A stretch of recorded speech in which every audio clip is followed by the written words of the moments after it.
Mga kaibigan, welcome back. Ito pag-uusapan natin kung magiging NBA player si Kai Sotto. Ano ang NBA teams kaya ang kukuha sa kanya o malaki ang tsansa na kuhain siya?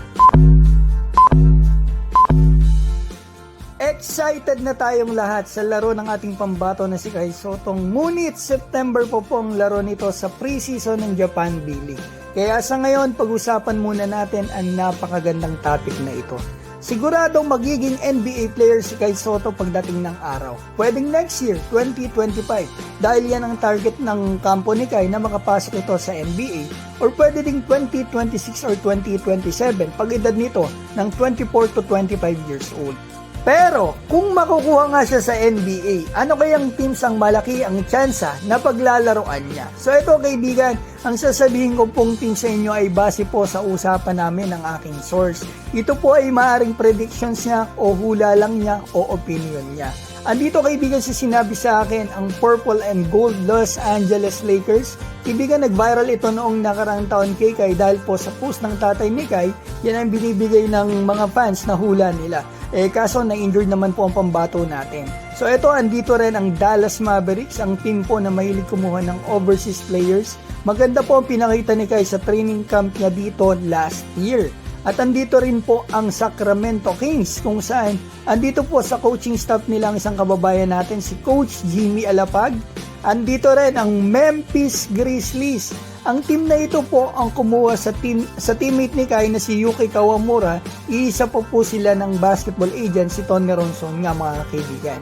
So andito rin ang Atlanta Hawks. Ang team na ito po mga kaibigan ay isa sana sa 4 na minicamp ni Kai ngayong taon. Hindi nga lang po napuntahan ni Kai dahil sa FIBA OQT. Kaibigan, andito rin po ang Phoenix Suns, ang team na isa rin sa pinag-workoutan niya dati mga kaibigan. At andito rin po yung LA Clippers from California rin mga kaibigan. At andito rin yung pinag-workoutan niya dati rin New York Knicks, Minnesota Timberwolves, at Orlando Magic na pinaglaruan niya nung nakaraang NBA Summer League. Kaibigan, 30 teams po ang NBA at 10 teams po yung binigay ko sa inyo ayon po sa source natin. Tandaan din po natin na ito po ay prediction o opinion pa lamang niya. Hindi po ibig sabihin kukunin na agad ng teams na ito ang pambato natin. Ito lamang po ang sagot niya sa tanong ko sa kanya na kung magiging NBA player si Kai, anong teams ang malaki ang tsansa na kukuha sa kanya? Kaibigan, kung pagbabasehan po natin talaga yung edad ni Kai at laro, pati yung improvement siya, magiging NBA po talaga ang ating pambato balang araw. Kaya ipag-pray po sana natin na maging healthy po siya palagi at malayo sa injuries. Yan lang po talaga nagiging hadlang sa kanya. Minamala siya pagdating sa mga big games niya like dito sa NBA Summer League at dito sa FIBA OQT. Pero everything happens for a good reasons. May mas magandang plano si Lord para sa kanya.